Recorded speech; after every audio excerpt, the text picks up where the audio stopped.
오늘 성경 말씀은 자녀들에게 하시는 말씀입니다. 네 부모를 공경하라고. 그러면 이 땅에서 네가 잘되고 장수한다고 말씀하고 있습니다. 또 부모는 자녀를 노엽게 하지 말라고 말씀하고 있습니다. 이것이 오늘 읽은 말씀의 내용입니다.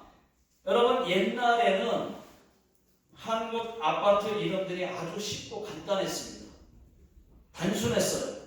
삼성 아파트, 현대 아파트, 부영 아파트, 주공 아파트, 개다리 아파트 등등 아파트 이름들 외우기가 아주 쉬웠습니다. 그런데 지금은 아파트 이름들이 어렵게 바뀌었습니다. 블루밍, 프로지오, 메르디안, 에이스 리젠시아, 쌍떼빌 이렇게 어려워졌어요. 그 이유가 더 과반입니다. 시어머니가 아파트 못 찾아오게 하기 위해서랍니다. 예. 여러분들은 아셨습니까? 왜 아파트 이름들이 이렇게 어려워졌지? 정말로 아파트 이름들을 외우기가 어려워서 시어머니들이 아들 집을 못 찾아온다는 것입니다. 알고 봤더니 며느리들이 제발 아파트 이름을 어렵게 해달라고 건축회사에 항의를 했다는 것입니다. 그런데 문제가 생겼습니다. 다시 쉽게 바뀌고 있대요. 이번에는 왜 그런가 봤더니 아파트 이름을 어렵게 했더니 이제는 시어머니가 혼자 오질 않는데요. 신혼까지 데리고 오더라는 것입니다. 그래서 이제는 다시 시어머니 혼자 오시라고 아파트 이름을 쉽게 고치고 있다고 합니다. 어찌 이런 일이 여러분 정상이 아니에요. 한 번은 한국에서 이런 일도 있었습니다. 할머니가 딸 집에 간다고 택시를 탔습니다. 택시 운전기사에게 전화번호 적혀있는 쪽지를 보여줬습니다. 그래서 그 근처까지 가서 딸 핸드폰으로 전화를 걸었더니 딸이 여보세요, 누가 우리 엄마를 우리 집에 데리고 오라고 했어요? 하더니 전화를 툭 끊었다는 것입니다. 그래서 할머니가 택시 기사에게 또 다른 전화번호를 줬습니다. 이번에는 며느리의 핸드폰 전화번호였습니다.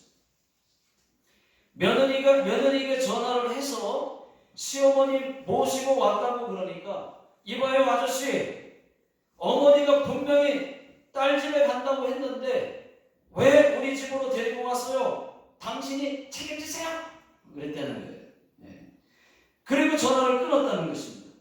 지금 그 택시기사는 결국 이리 갔다 저리 갔다 하다가 할머니를 처음 택시 탔던 장소로 모시고 갔다는 것입니다. 그런데 할머니가 내리지를 않아요. 그래서 결국 파출소로 모시고 왔다는 이야기입니다. 여러분, 이것이 실제 이야기입니다. 이것이 오늘의 현 주소입니다. 물론 잘하시는 분들이 훨씬 더 많습니다. 오늘 이야기는 그렇지 않은 분들의 이야기입니다. 여러분, 이 얼마나 부끄럽고 가슴 아픈 이야기입니까? 우리가 부모님 없이 어찌 태어났겠습니까?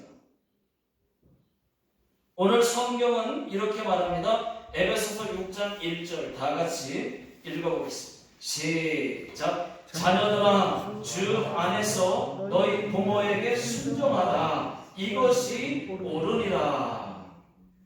저는 이 말씀을요, 초등학교 주일학교 때 시골 교회에서 처음 들었습니다. 주일학교 선생님이 지금은 목사님 사모님이 되셨는데 아직도 기억에 나요. 자녀들아, 너희 부모를 주 안에서 순종하라. 이 것이 옳으니라. 이렇게 가르쳐줬어요. 잊어먹지를 않는 거예요. 40년이 지났는데. 부모에게 순종하는 것은 당연한 것입니다. 옳은 것입니다. 부모의 말을 잘 듣는 것이 성경적입니다. 부모에게 잘하면 어떻게 된다고 말하는지 보십시오. 2절, 3절을 다 같이 읽어보겠습니다. 시작. 네 아버지와 어머니를 공경하라. 이것은 약속이 있는 첫 계명이니 이로써 네가 잘되고 땅에서 장수하리라. 여러분 2절에 보니까 부모를 공경하는 것이 약속이 있는 첫 계명이라고 말합니다. 그 이유는 여러분 모세가 하나님께 받은 10계명은 한 개가 아니라 두 돌판입니다. 한 돌판에는 1계명부터 4계명이 적혀 있습니다. 이것은 하나님 잘 섬기라는 계명이고 나머지 또 한 돌판에는 5계명부터 10계명까지 부모를 공경하고 네 이웃을 네 몸과 같이 사랑하라는 것입니다. 그 두 번째 돌판 첫 번째 5계명이 네 부모를 공경하라 이 말씀으로 시작을 하는 거예요. 그래서 약속 있는 첫 계명이라는 것입니다. 그래서 10계명은 먼저는 하나님 사랑, 둘째는 부모님 사랑, 셋째는 이웃 사랑입니다.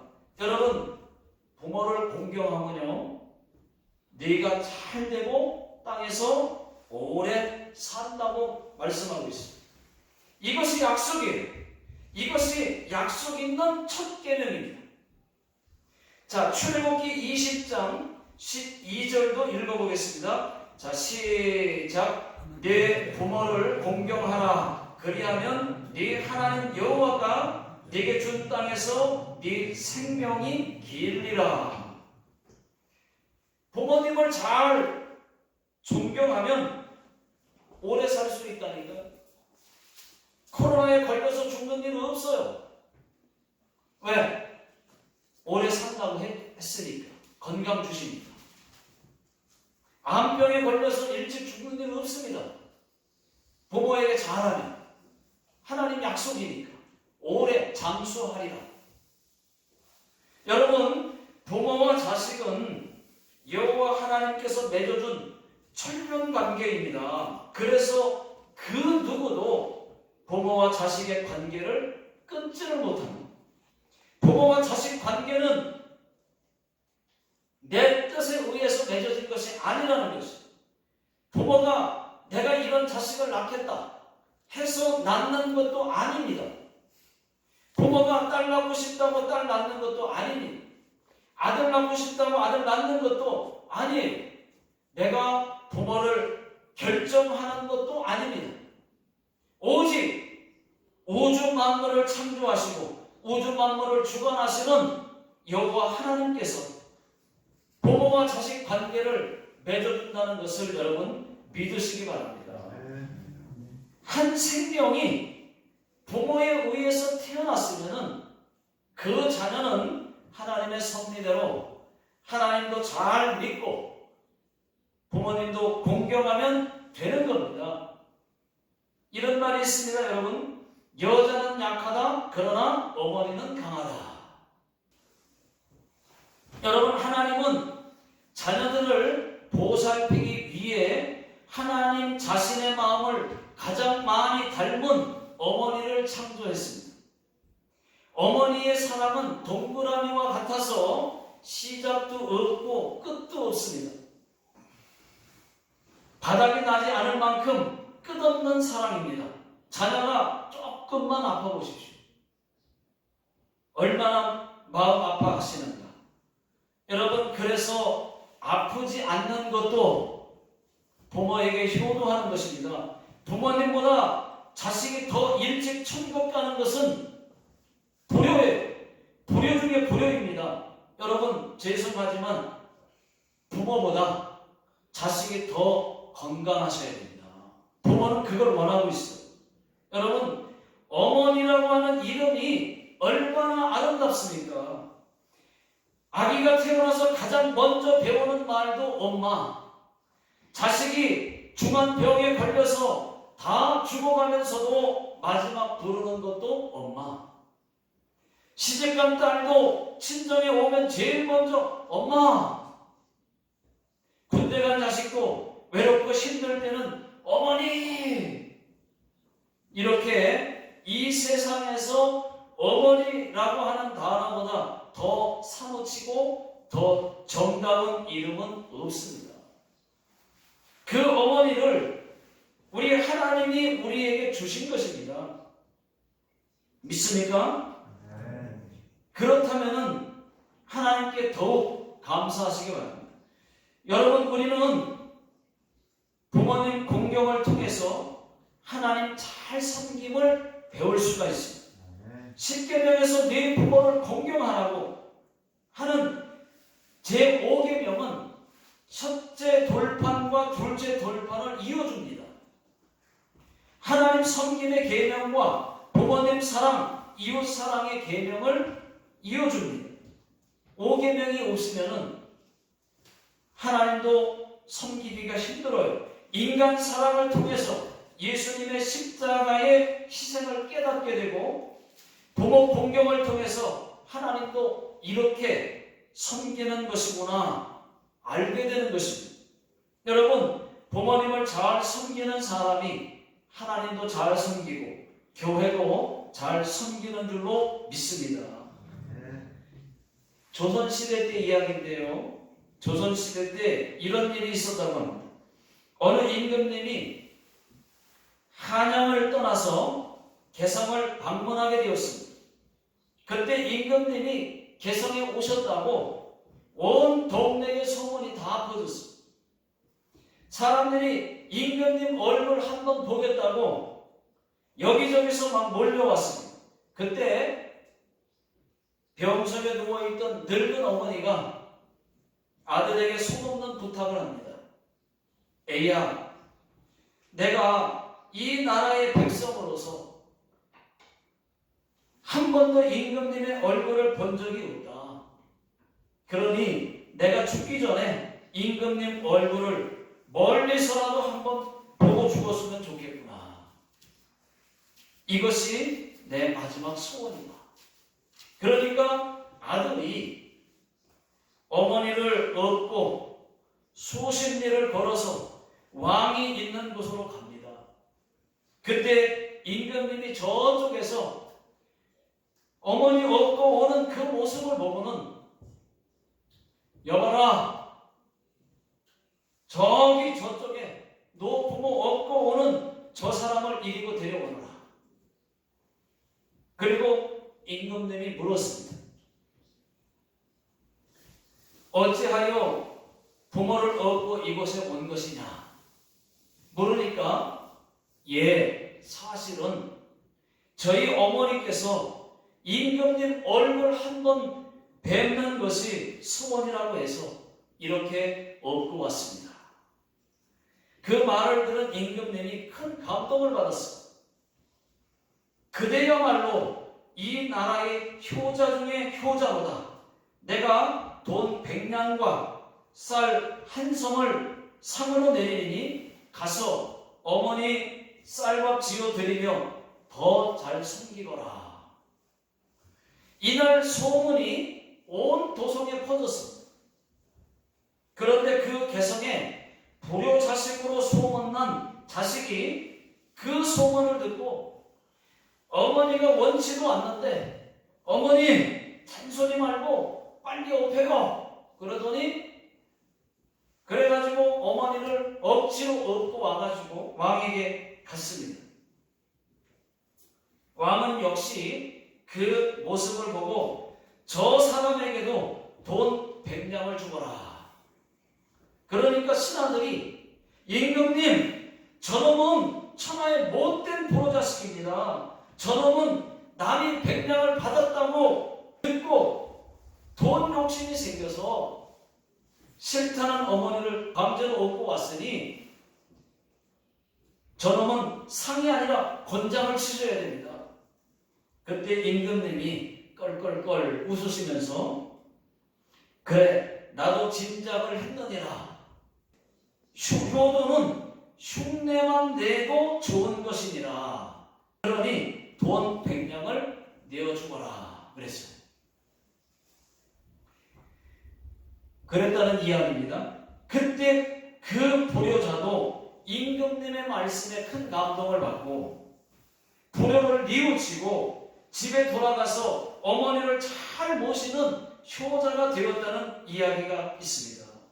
여러분 얼마나 훌륭한 임금님입니까? 참 좋은 교훈을 가르쳐 주었습니다. 효도는 흉내만 내도 잘하는 것입니다. 흉내도 못 내는 사람들이 얼마나 많습니까? 부모를 무시하지요. 가슴에 못 박는 말을 쉽게 합니다. 어머니에게 막 대하는 인간들이 얼마나 많습니까? 다른 사람에게는 잘하는데 자식을 낳아준 어머니에게는 싫은 소리, 속상한 말, 상처가 되는 말들을 서스럼없이 막 합니다. 무시하고 아무 이상이 없어도 돈 주고 가짜 진단서 끊어서 부모를 정신병원으로 보내는 그런 인간들도 있다는 것입니다. 요즘 사람들은 부모 안 모시려고 해요. TV에서 이런 것을 본 적이 있습니다. 부모가 자식에게 빨리 재산을 다 물려주었다는 것입니다. 그런데 그때부터 부모를 자식이 버렸다는 거예요. 그 부모가 하는 말입니다. 내 자식들은 안 그럴 줄 알았대요. 그런데 자식들에게 이런 꼴을 당했다면서 재산을 다 빨리 준 것을 후회한다고 했습니다. 여러분 맞습니다. 이런 일들이 있기 때문에 부모는 노년에 살 돈은 남겨놓고 주는 것이 더 현명한 방법이라는 것입니다. 여러분 부모가 조금만 몸이 아파도 보기 싫다고 시설에 넣어버리는 자식들이 얼마나 많습니다. 부모가 귀찮다고 또 짐이 된다고 부모를 버리는 자식들이 있습니다. 이 모든 것들은 안 되는 일이에요. 큰일 날 일입니다. 하나님이 보고 계십니다. 성경은 부모에게 순종하라고 말합니다. 공경하라고 말합니다. 그러면 내가 잘 되고 땅에서 장수한다고 하나님이 약속해 주셨어요. 우리가 사업을 잘 못해도 돈 버는 기술이 없어도 지혜가 없어도 하나님이 잘 되게 해 주신다고 약속하십니다. 여러분 잘 사는 비결은 뭐냐? 부모에게 잘하면 돼요. 그러면 범사가 잘 돼요. 그리고 장수합니다. 특별한 사업 기술 없어도 돈 버는 기술 없어도 괜찮아요. 또 운동 못해도 오래 건강하게 살게 해준다고 약속했어요. 그렇다고 여러분 운동하지 말라는 거 아닙니다. 저도 가끔은 운동을 하고 있어요. 저 메토가 가와 가가지고 5kg씩 뛰고 있어요. 매일 뛰었으면 좋겠는데 매일은 못 뛰어 힘들어서. 그렇지만 가끔씩 일주일에 한 2-3번 정도 그렇게 해야 또 된다고 그러더라고요. 그렇게 못할 때는 여기 가까운 요 교회 주변 이 주변을 한 2km, 2바퀴 돌면 2km 돼요. 2바퀴씩 힘들지 않게 뛸 때가 있어요. 어쨌든 여러분 효도가 얼마나 훌륭한 것이면은 흉내만 내도 괜찮다고 했겠습니까? 여러분 예방주사 차원에서 말씀을 드립니다. 부모를 잘 섬겨야 한다고 해서 하나님보다 더 잘 섬겨서는 안 됩니다. 그러다가 함께 망하는 수가 있습니다. 순서가 바뀌었습니다. 부모를 우리에게 주신 분도 하나님이시고 우주 만물을 창조하신 분도 우리 하나님이십니다. 모든 것이 하나님께로부터 왔기 때문에 하나님을 먼저 제일 사랑하고 동시에 부모를 사랑해야 복이 된다고 하는 것을 믿으시기 바랍니다. 이번에는 4절입니다. 4절 다 같이 읽어보겠습니다. 시작. 또 아비들아 너희 자녀를 노엽게 하지 말고 오직 주의 교훈과 훈계로 양육하라. 부모는 반대로 자녀들을 노엽게 하면 안 됩니다. 노엽게 하면은 오히려 더 삐뚤어질 수가 있어요. 성경은 자녀를 노엽게 하지 말라고 합니다. 자녀들의 잘못도 사랑의 마음으로 잘 이해해 주면서 교훈도 하고 훈계도 양육도 하는 것입니다. 여러분, 이제는 시대가 더 빨라져서 초등학교 4, 5학년이면은 벌써 사춘기가 돼요. 4, 5학년 정도가 되면은 야단치고 때리시면 안 돼요. 그때부터는 더 이해해주고 더 칭찬 모드로 칭찬하면서 잘못된 것을 사랑으로 또 사랑의 말로 이렇게 가르쳐 줘야 됩니다. 또 자녀들은 누구에게나 부모로 인한 상처의 기억이 있을 수 있어요. 있는 사람이 있습니다. 아픈 상처, 나쁜 상처 있을 수 있습니다. 하지만 부모님의 사랑을 생각해 보십시오. 부모가 혹 무리한 것을 요구한다고 해도 어머니의 사랑에 비하면은 그것은 아무것도 아닙니다. 부모님의 마음을 아프게 하는 삶은 불행의 예고편입니다. 부모님의 마음을 기쁘게 하는 것은 행복의 예고편입니다. 네 부모를 공경하라. 이는 네가 잘되고 장수하리라. 이 말씀을 여러분 항상 기억하시기 바랍니다. 여러분, 효도는 부모님이 살아 계실 때 지금 하셔야 돼요. 지금 효도하고 싶어도 두 분 다 돌아가셔서 안 계셔서 못 하시는 분들도 계십니다. 돌아가신 다음에 잘하면 뭐예요? 후회하면 뭐예요? 그러니까 지금 살아 계실 때 부모에게 효도를 마음껏 하셔야 돼요. 저는 저희 어머니가 아직 살아 계세요.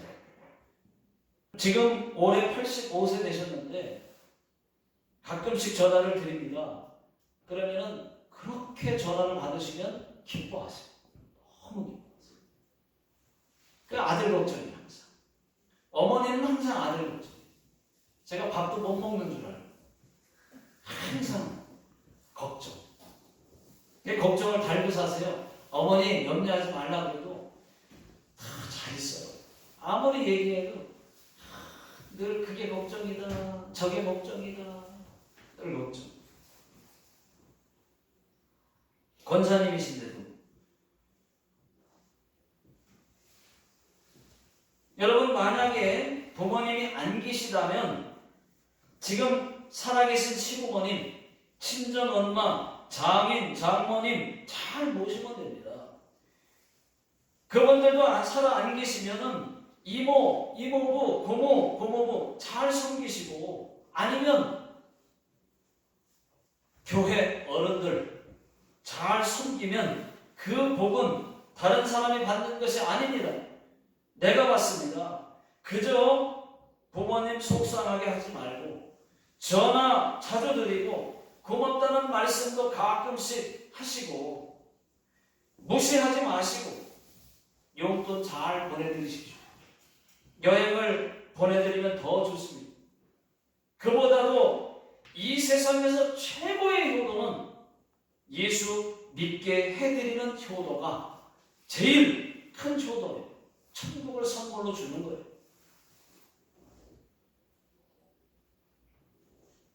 그래서 한 번도 예수 안 믿는 부모님들 없게 되시기를 주의 이름으로 축원합니다.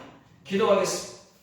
하나님 아버지, 하나님께서 하나님의 마음을 가장 닮은 우리 어머니를 우리에게 주셨습니다. 하나님 부모님들에게 효도해서 하나님 말씀과 같이 이 땅에서 잘되고 이 땅에서 장수할 수 있도록 도와 주옵소서. 지금은 우리 주 예수 그리스도의 은혜와 하나님 아버지의 극진하신 사랑하심과 성령님의 역사 내주 교통 인도하심이 오늘 예배를 드리고 돌아가시는 모든 성도님들 머리 위에와 또 자녀들 머리 위에 직장과 사업장 위에 지금으로부터 영원토록 함께 하시기를 예수님의 이름으로 간절히 축원하옵나이다. 아멘.